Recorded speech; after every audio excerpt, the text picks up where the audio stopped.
Most people live as if their limitations are permanent, as if the way they are today is the way they will always be. They believe their procrastination, their fear of risk, their struggles with motivation, their tendency to stop halfway through big projects are hardwired parts of their personality. But here is the truth. Those so-called permanent features are actually just temporary conditions, patterns of thinking and behavior that have been reinforced over time, like outdated software running on perfectly good hardware. If the code is faulty, the system malfunctions, and no amount of wishing changes the outcome. The good news is that faulty code can be debugged and rewritten.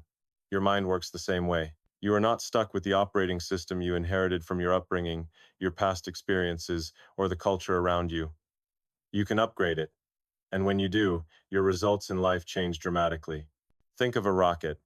You can pour more fuel into it, work harder to push it upward, but if the engine design is flawed, it will never reach orbit. The rocket doesn't fail because of lack of energy, but because the system guiding that energy is inefficient or broken. In life, the equivalent is working harder without addressing the design flaws in how you think and process challenges. Most people believe the solution to their problems is to push harder, hustle more, stay up later, grind endlessly.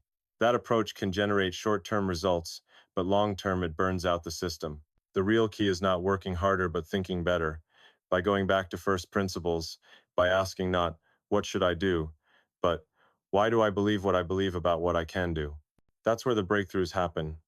I have spent decades building companies, pushing boundaries in industries where experts said progress was impossible. Rockets that land themselves. Cars that drive on electricity when the world was convinced batteries weren't viable. The lesson I learned is that breakthroughs don't come from accepting assumptions, they come from breaking them down to physics and building up from what is actually true. Human potential works the same way. You've been living inside a set of assumptions about who you are, what you're capable of, what's realistic for you. Those assumptions feel like reality, but they're just learned patterns, old code written by past experiences and reinforced by repetition. And just like engineering, you can strip away those assumptions, analyze them, and rebuild based on truth instead of habit. This is what I mean when I call it the hidden operating system of human potential. It's running in the background of your mind, influencing every decision you make, every risk you take or avoid, every interpretation of success or failure. Most people never see it, never question it, never even realize it exists. They keep adding apps on top, new skills, new habits, new strategies, but the core operating system is outdated, and eventually it crashes. The difference between people who achieve extraordinary things and people who settle for ordinary outcomes is not talent, luck, or resources. It's that the extraordinary ones took the time to debug and upgrade their operating system. They realized that willpower and discipline are like extra fuel, but without redesigning the engine, those resources only get you marginal gains. Redesign the engine, and suddenly you go from struggling to make incremental progress to creating exponential change. This is not abstract inspiration, this is engineering applied to the human mind. If you're honest with yourself, you'll see places where your current operating system is holding you back. Maybe you've convinced yourself you can't start a business until the conditions are perfect, or you can't pursue a dream because you don't have the right degree, or you can't lead because you're not naturally charismatic. These are not immutable truths. They are lines of code in your mental operating system, and like any code, they can be rewritten. The process begins by recognizing that what feels permanent is actually temporary, what feels inevitable is actually optional. When you grasp that, you stop blaming circumstances and start taking control. You stop seeing yourself as a finished product and start seeing yourself as an evolving design. The rocket analogy is not just convenient, it's exact. A rocket is designed for iteration. The first launch rarely works perfectly. Engineers gather data, find weaknesses, improve the design, and launch again.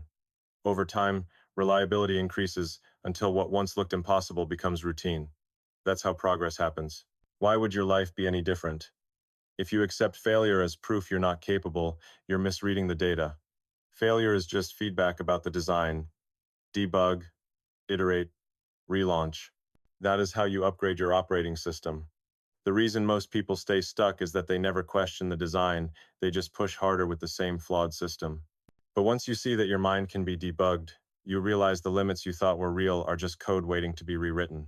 In this lecture, I want to walk you through 6 insights that build on this foundation. Each one is a way of rewriting faulty code, of upgrading your internal operating system so that your effort produces results instead of frustration. But the starting point, the first principle, is simple. You are not bound by the limitations you think define you.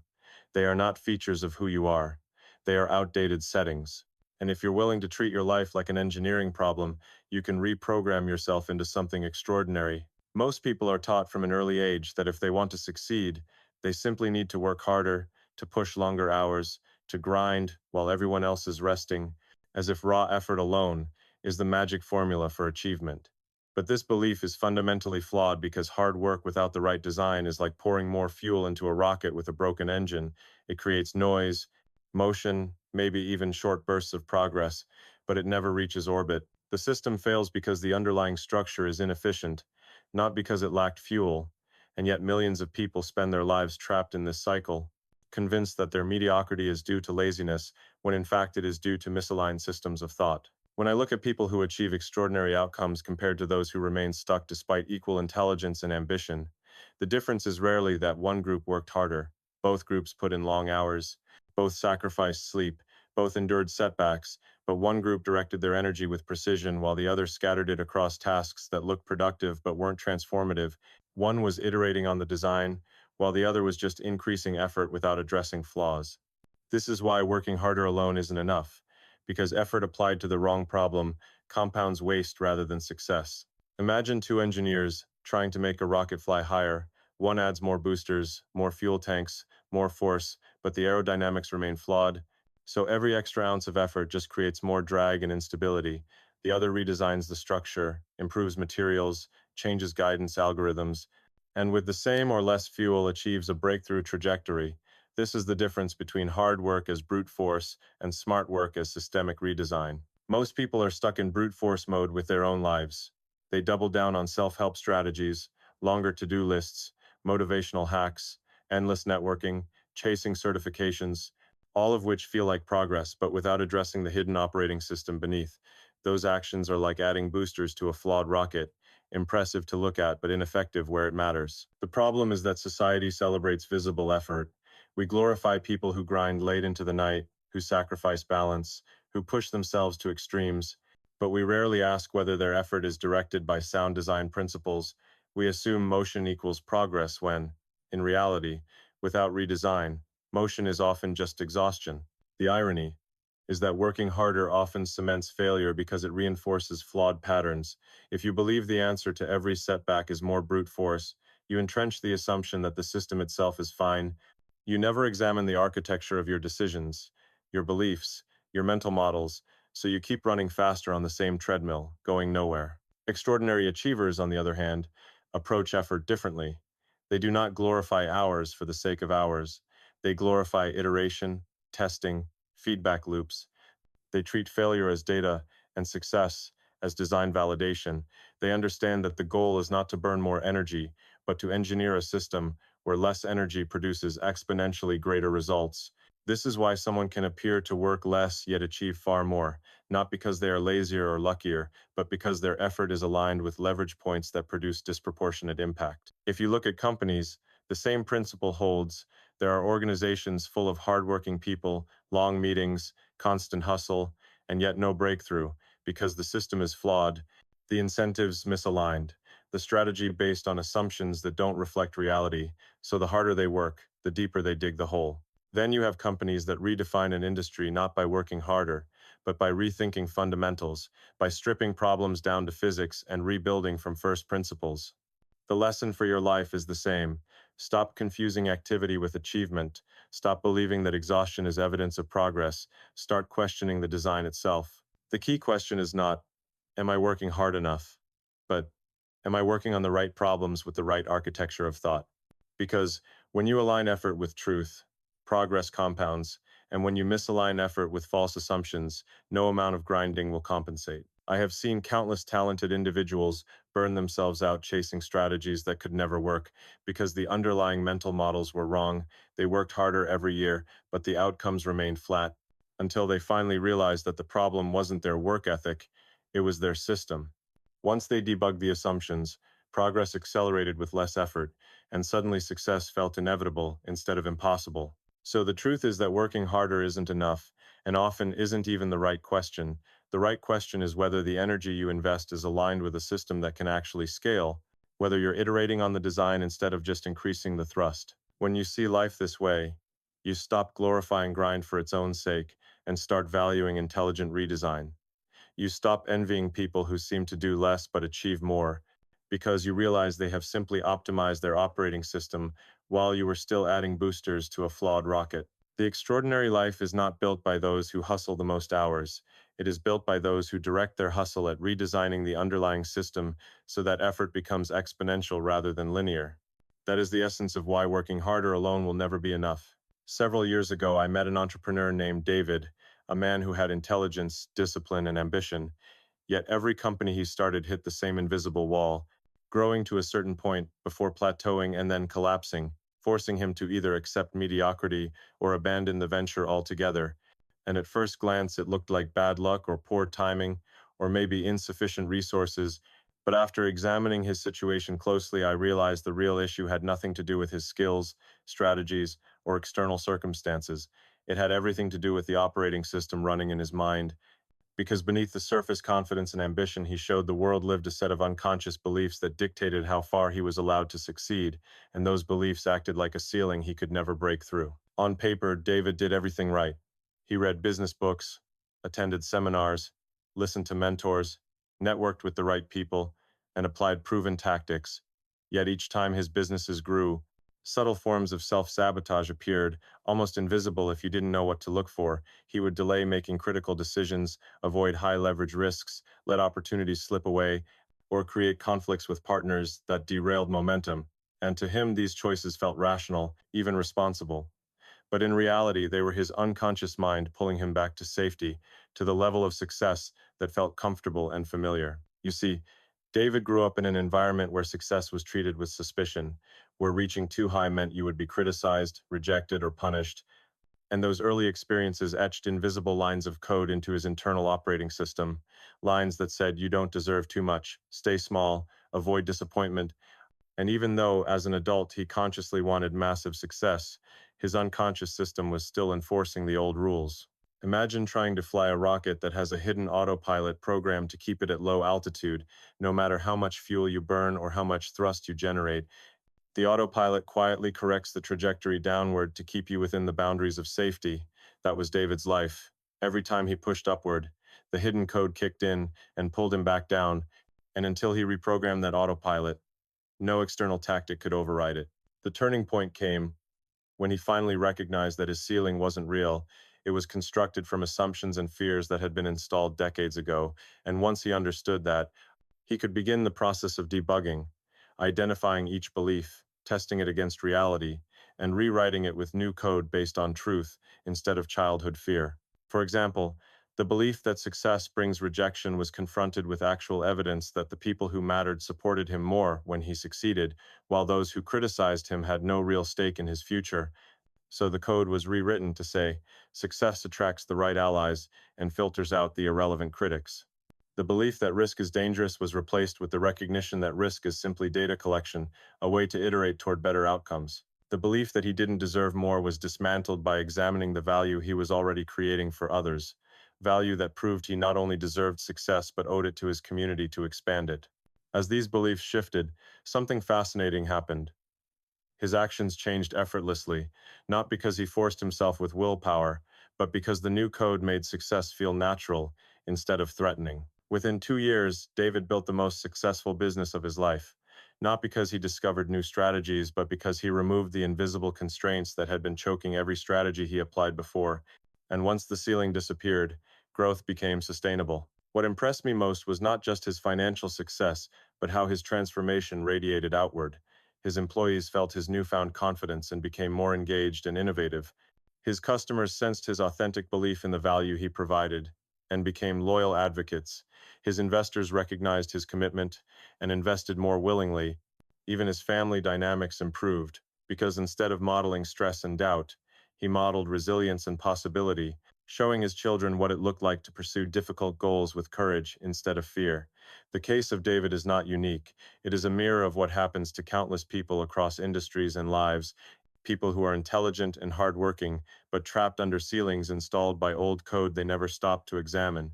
And the reason I share this story is to show you that what feels like a permanent limitation is often just a line of programming waiting to be rewritten. The rocket analogy applies again. The difference between a rocket that crashes and a rocket that reaches orbit is rarely the fuel, it's the design, and once you redesign the system, success stops being a battle against gravity and becomes a predictable outcome of physics. David's story proves that extraordinary results are not about superhuman effort or extraordinary luck.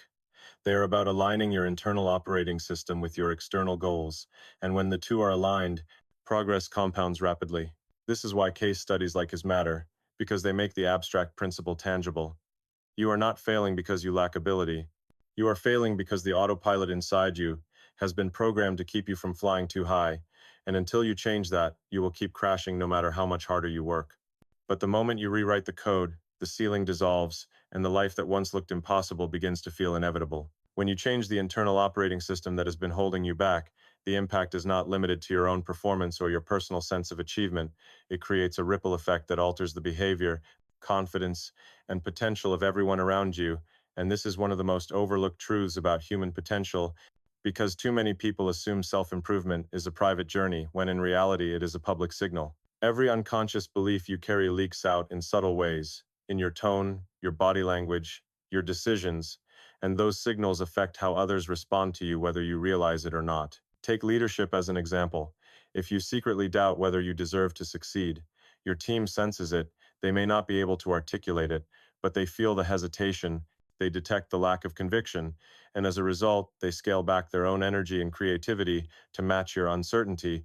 But when you reprogram your internal operating system so that success feels natural, that certainty radiates outward, your team mirrors it, your customers feel it, your partners align with it, and suddenly, what felt like an individual breakthrough becomes a collective acceleration. This is exactly what I saw with David, the entrepreneur I mentioned earlier. His transformation from self-sabotage to authentic confidence did not just improve his business results, it unlocked the hidden potential of his employees who began taking initiative, innovating, and committing at levels they had never shown before, because people will only fully commit to a mission if they believe their leader truly believes, and until his internal code was rewritten, his words were just surface noise, but once the belief was real, it spread like fire. The ripple effect extends beyond work.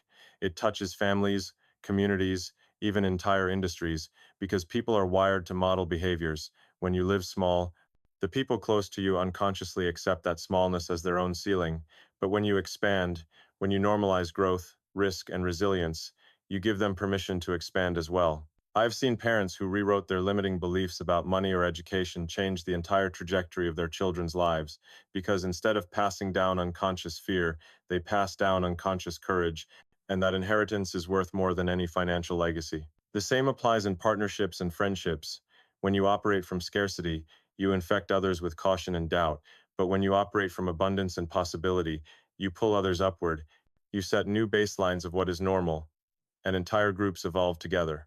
This is why I often say internal change is not selfish. It is one of the most generous things you can do, because the energy you radiate either liberates or limits the people around you. Look at companies like SpaceX or Tesla. Their mission sounded impossible to most of the world, but inside the teams there was an atmosphere where the impossible was treated as an engineering challenge, not a death sentence. And that belief did not come from external slogans.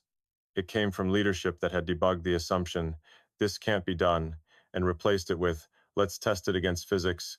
And once that internal code was solid, it cascaded down through the entire organization until thousands of people were operating with the same pattern, producing breakthroughs the rest of the world thought were out of reach. The lesson for your own life is clear. When you upgrade your internal code, you are not just changing your future, you are altering the trajectories of everyone who interacts with you. You are a node in a network, and your frequency either amplifies or dampens the potential of others.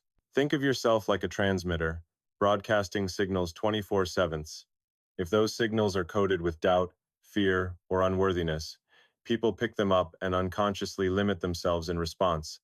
But if those signals are coded with conviction, curiosity, and resilience, you become a catalyst for growth not just in yourself but in your entire environment. The ripple effect also explains why leaders with unresolved internal conflicts create unstable organizations, while leaders with aligned internal systems create stability even in chaos, because people mirror what they sense more than what they hear. You can tell your team to innovate, but if you secretly fear failure, they won't take risks.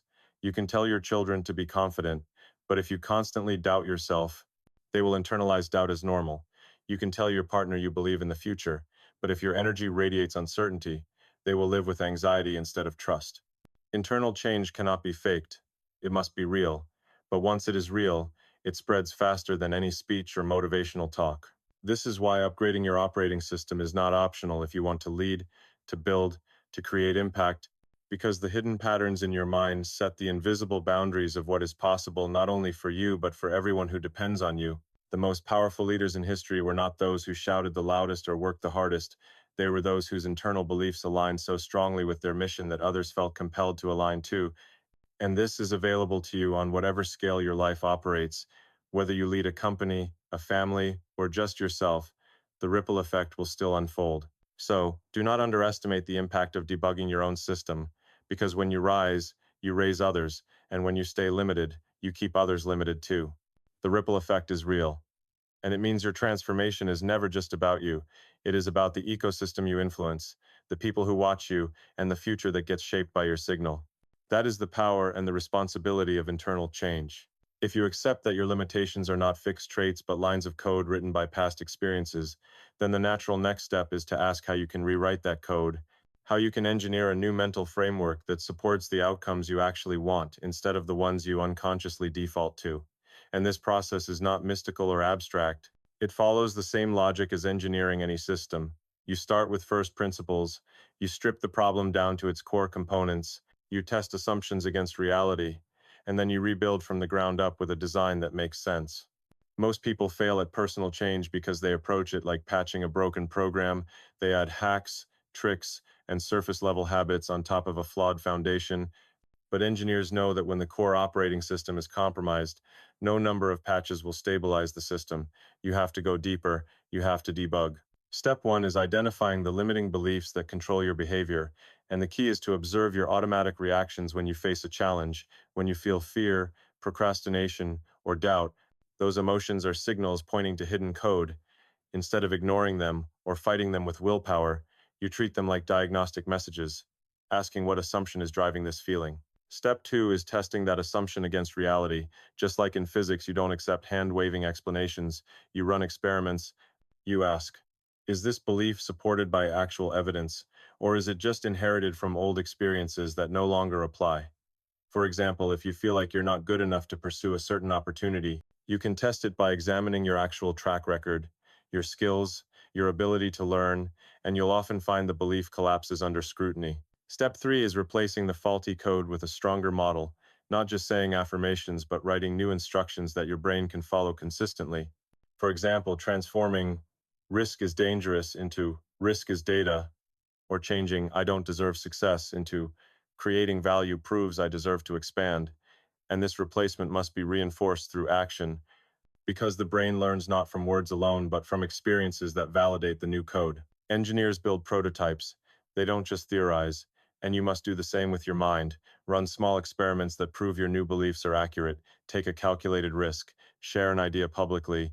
Commit to a project. And when the outcome validates the belief, the code strengthens. This is how you gradually engineer a new mental framework, through cycles of debugging, testing, and upgrading, until the system runs smoothly. One of the biggest mistakes people make is trying to brute force their way into new patterns through discipline alone, but discipline is just thrust. It burns fuel quickly and cannot sustain a mission unless the design is efficient. The smarter path is to engineer a system where desired behaviors feel natural, where progress flows with less friction because the internal code is aligned with external goals. Think about how autopilot works in rockets or cars. The system is designed to keep the vehicle on course automatically, and in life, your mental framework functions the same way. If your autopilot is coded with fear and scarcity, you will constantly drift back to safety. But if it is coded with curiosity and resilience, you will drift naturally toward growth. So the task is to recode the autopilot, not to fight it endlessly. This approach also requires you to build feedback loops, because no system is perfect on the first iteration. You must track results, notice when old patterns resurface, and adjust, not with shame or frustration, but with the calm precision of an engineer running simulations. Each setback is just more data to refine the model. Over time, this process compounds. Small rewrites accumulate, and suddenly behaviors that once felt impossible become automatic.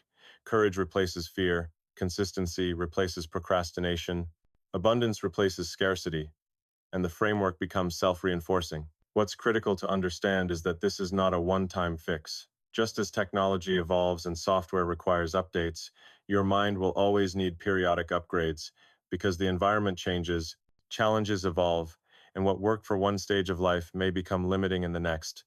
So you adopt a mindset of continuous engineering, always questioning assumptions, always testing against reality, always iterating. This is why I describe the process as engineering a new mental framework rather than finding one, because it is dynamic, it is alive, it is an operating system that grows with you, and when you commit to this approach, you stop fearing change, you stop resisting challenges, because you know you have the ability to re-engineer yourself as needed. And that is the ultimate freedom, to know that no matter what the world throws at you, you are not bound by outdated code. You are capable of redesigning, upgrading, and launching again. The final truth I want to share with you is that once you understand your limitations are not permanent, and once you learn to engineer a new mental framework, you gain the ability to design a future that is radically different from the one you assumed you were stuck with, because the future is not something you wait for, it is something you build, brick by brick, decision by decision, code by code, and the extraordinary lives you admire in others are not accidents of birth or luck. They are the result of people who chose to stop living in default mode and start architecting their destiny intentionally. Think about it. Rockets don't launch themselves by chance. They are built piece by piece, tested, improved, and finally deployed to break free of gravity. And your life follows the same law. Gravity in this case is the pull of old habits, cultural expectations, and unconscious fears. But if you build with first principles, if you iterate on your design, you eventually generate enough thrust to escape. And when you escape, the perspective shifts. You see possibility where before you saw barriers. You see abundance where before you saw scarcity. You see a horizon where before you saw a ceiling.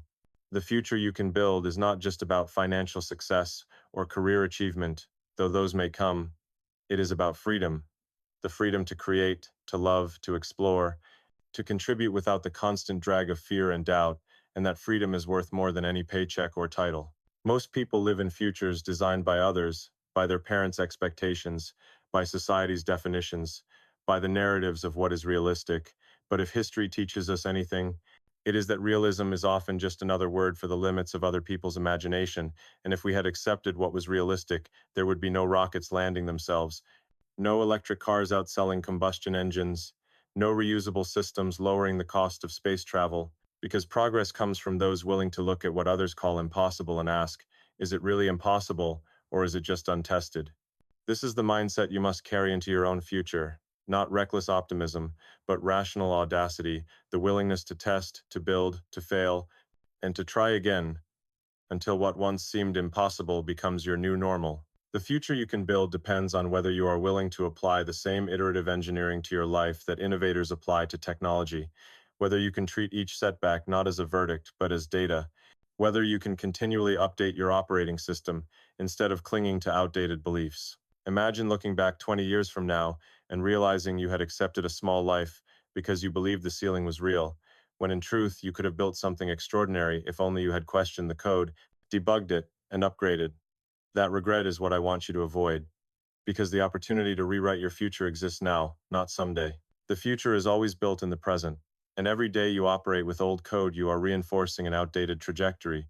But every day you operate with a re-engineered framework, you are compounding progress toward a radically different orbit. And this is not only about you, because as we discussed earlier, your internal changes ripple outward. The future you build shapes the futures of those connected to you. When you design a life of growth, courage, and resilience, you become a blueprint for others.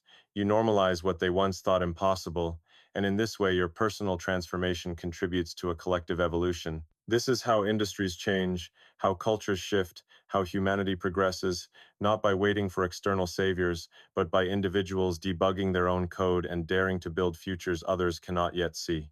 The question is not whether you have the potential. The question is whether you will take responsibility for engineering it, whether you will choose to remain in default mode or step into design mode. Because one path leads to repetition and frustration, and the other leads to innovation and fulfillment. I can tell you from my own experience that building the future is messy, unpredictable, and filled with failure, but I can also tell you it is worth it because nothing compares to the feeling of seeing what others said was impossible become real through persistence and design. Your life can be that experiment, your life can be that breakthrough, but only if you stop waiting and start building. The extraordinary future is not waiting to be handed to you, it is waiting to be engineered by you, and the moment you accept that responsibility, you unlock the same force that has propelled every major advancement in human history, the force of intentional design applied to possibility. So the choice is yours. You can keep burning fuel in a flawed system and hope for luck, or you can redesign the system and launch into an orbit that once seemed unreachable. And if you do, you won't just build a different future for yourself, you will help redefine what is possible for everyone who comes after you. That is the future you can build.